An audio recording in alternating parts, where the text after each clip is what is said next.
ini chu hey ka insuk hun le to US til ka sha chu US kan thlen ma khanin kan pa hian min ti thina US kan thlen ma chuan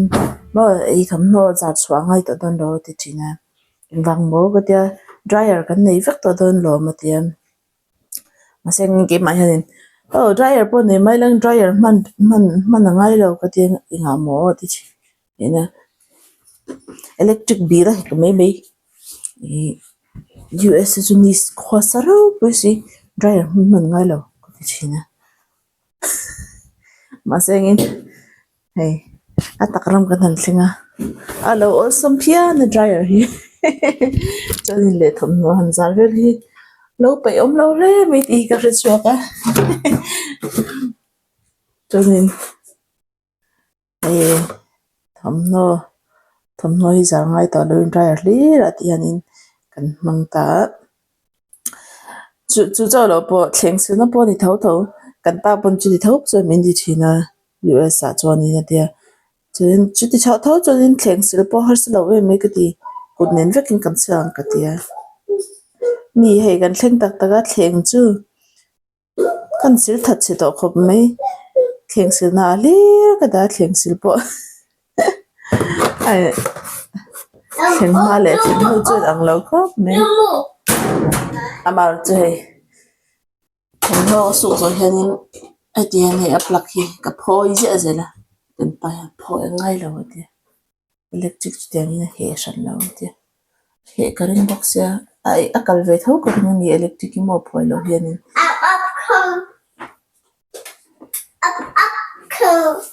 ai le lon lak ngai lo bete le lon bete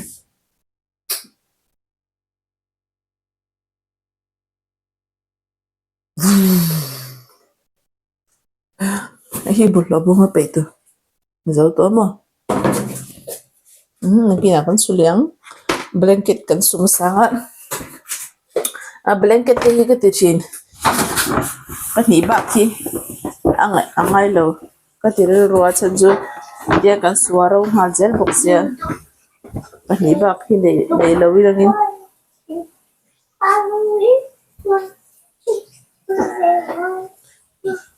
kan pa nau ka zenar un thleng chonin kan pa nau un thleng te to kha ka ti chin se maka July thla hen ran thleng do na kadina thakale chen de bor ver om do na mai pom pom ti du mo khat he to em yo sticker vanga em ve sticker nga le mi ka light ka lo off dia bete over le achung mi ka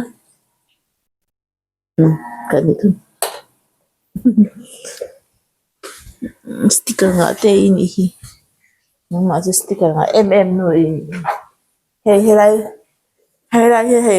light emi zo cha room hi ani khanin mi kan dia kong khar thar siam kan duwa hi chu closet kong khar ni ta mo tilai vela hianin na mo kong khar tilai vela kong khar pakhat ver emi bang hi kong khar pakhat siam kan duwa mo ti lo tur bete te chu eng za tak sem mo kan dia aman za te kan zot aman za te min han shiru angan rat kalanga kan paran hong han ron kalanga aman za ten senga ta chani kan ti tu chu a shet meng dan le akong khar hi chu ke man ka siam meng ta ka tia siam la hi kan hom thei ko ba akong khar hi chu online a khar siam sa ka ke na sang chuang khan sia mani tin siam langin i atam po se ni karing ba i ka fanu ta na ka le thane wai na khar na thleng si lawa ti hanin blanket kan da shi ni ma ti hanin okay ma ti na lu thiama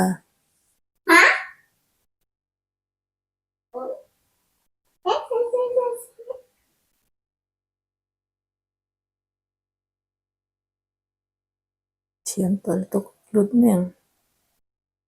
at yeah so tol tok hi hi hi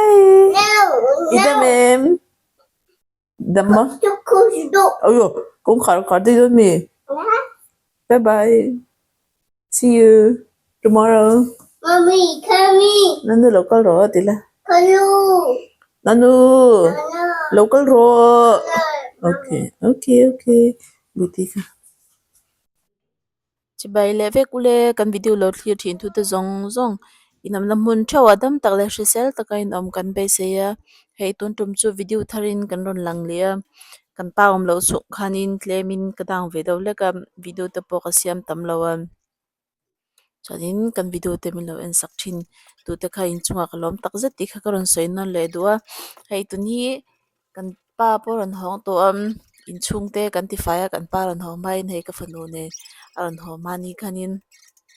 in chung te kan ti faya insuk te kan insu faya bathroom te le e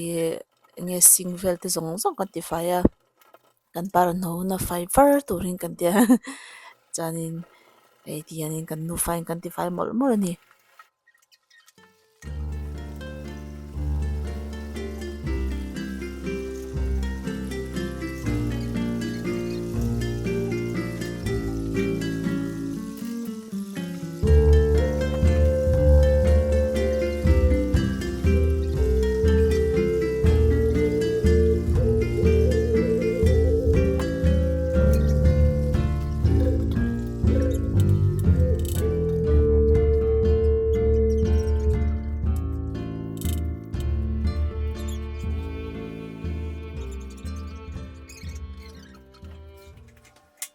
kan in bol na ki a bol thlak lo tukam khami a hrui om ang chi khatiang kha kan nei box hi lowa zonin bucket ka manga bucket ne na su tia ti chon zel so nga ya a hrui om ang chi chaina kan manang thin khatiang kha kan thla la ngai don na chon le a faucet khimi ki du to kinati ati her the box hi lowa king te ki marwalin thlak te la ngai don na to vak lowa nakina kan rem chang ve la kan thlak patang hi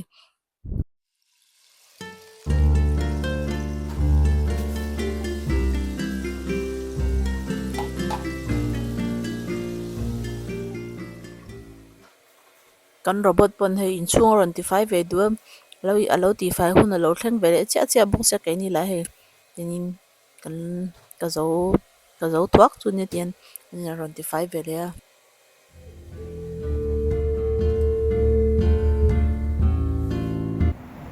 kar kalta ka soi ka fanu vaccine avai khat na tu kan ti na tur kan ve en kan ti kha ei tu ni kan vaccine lak tir hun alo thlenga chanin ai tianin form fill up tur vel te kha om do no la chan chu kan ve khat na ni wang khani kan fanu chan chin vel te engtin nge ting vel te kha zia tu kha om do no la ni apian nam hun te apianin kg engzan nge ti le a sei zong ti vel kha lai khan fill up zung zung kha tu la chanin tianin kan tan ti zung zung a hei tianin a san zong ta yan an te a san zong hi a sang zong hi 97.9 centimeters somkwa pasari le point kwa centimeters ani tamo hega panoi azak zoom vel tori nai nei mi kara hetia pailing kara hetia doctor kan mudon hanti ta ka chon ami alo ora to phaya in thleng ve na se to lu ka kumni ani no yanim ami ja hi tina thleng ve zela ya achang hi chonin ka ngai to thina kan fate hetia an ron thang sei lian kan mu theya anin thleng zung zung te kan han sharin le kan han mu theya kan kan van nei hi ka tia ka van nei hi ka in ti thei hi tu ka chang hi chonin ka fano ti yani ni tin thil thara zera thil thiam thara ne ya tiang khan no chonin le kan fano hi tun hi a kg so panga le ti ni tam chonin ka siang khan ya san zon a sang zon hi somkwa pasari point pakwa centimeters ani tamo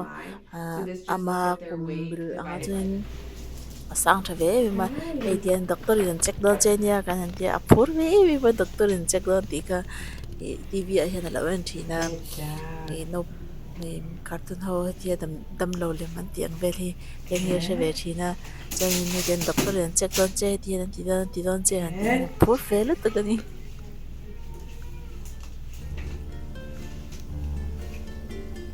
Let's check our eyes. Ready?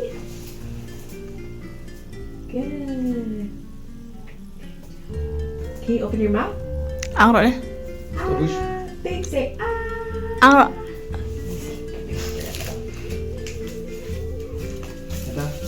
Đi A. Big Đi A. Chân leo lông. Good job. Let's check our ears. Désolé. Toi, désolé.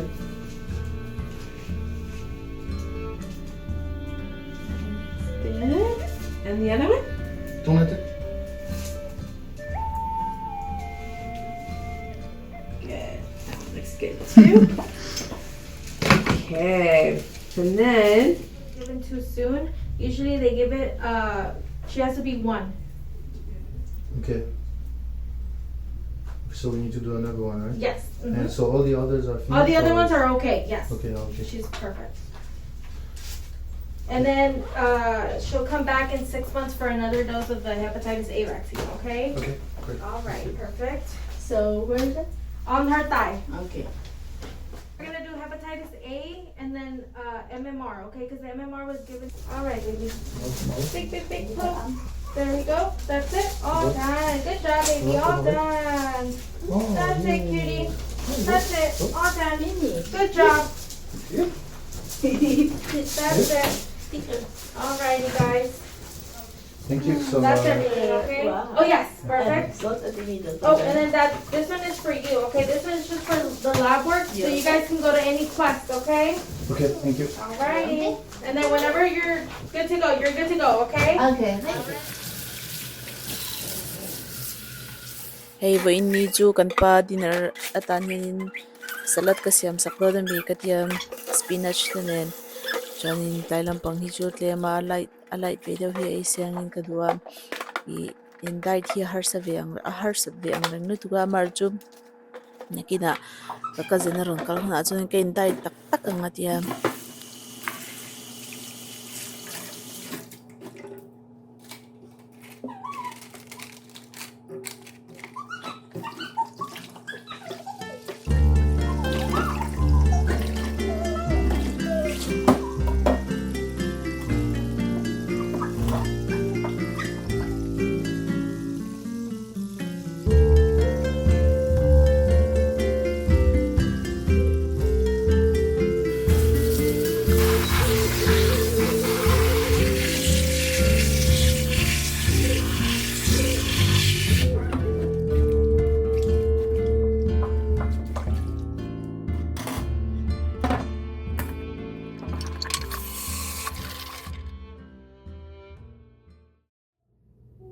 artui phelnan hianin tiang khol la hi ka mang mai china a tha em mai ni lo mang ve ngai nge chuka shelo lo mang ve thin roi lo mang ngai lo ni choni chem man ai choni na thazo ka chem hi chu han ma hei pan tok lo wa choni le du ang hian la moi lo ke te chem ni na ti han tan yan bo tiang khol la ni na ti na moi em mai ni ani thlap me ya ti kanin lo ti ve chin lo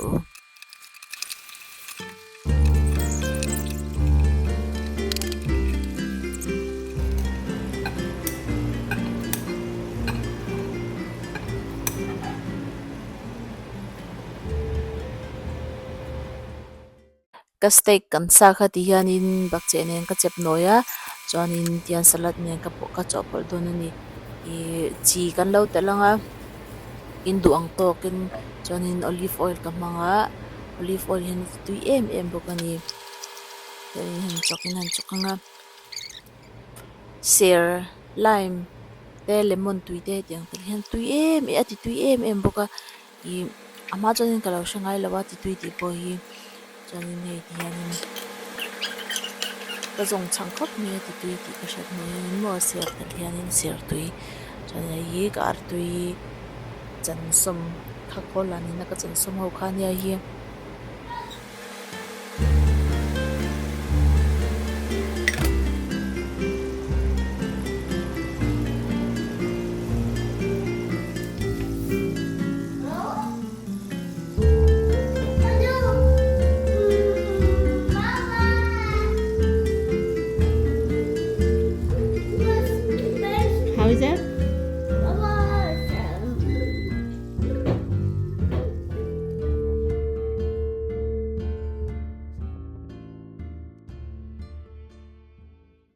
he call kan pa ina azin ma le mi ka 3D printer ka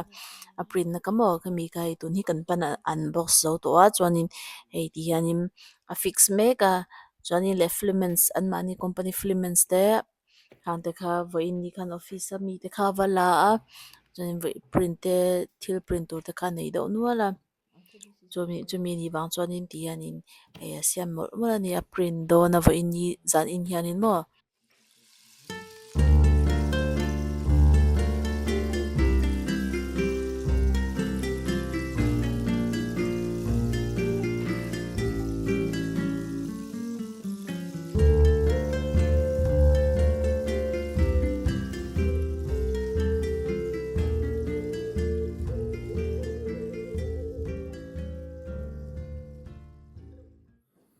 ti hian a print du hi a model hi phone atang hian nei sa veka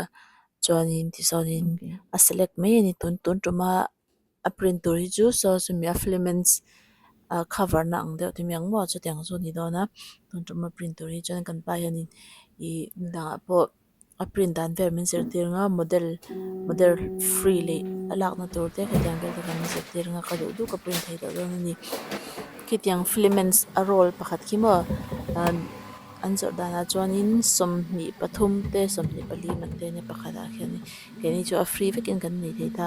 chuanin le pathian in na remati chuanin no pang video hi siam ka bei se ya kal ru ka chu tiang te po chu I no pang hoin na color kan se huna te khatiang te ni ka du zong te kha print dan tur te kha kan pa min na zat ti donam kina hun te kan la nei huna chung te po chu kan la ngai to zelanga hei hianin thil dang dang hin print na sel tawr tu kan I tun hma kan panin ka hin nei tir phei ka chuanin office ah hianin weekend a pia hian kan va kala thil kan va print thina kan pa in scooter hlui ve tawk tak hian ei chumi nen chuan kan va kal thina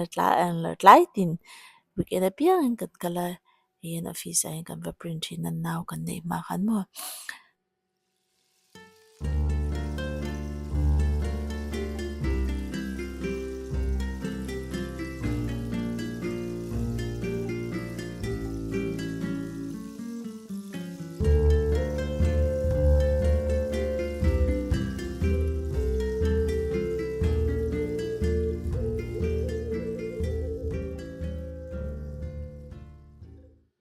hei kan pa in a print zo to a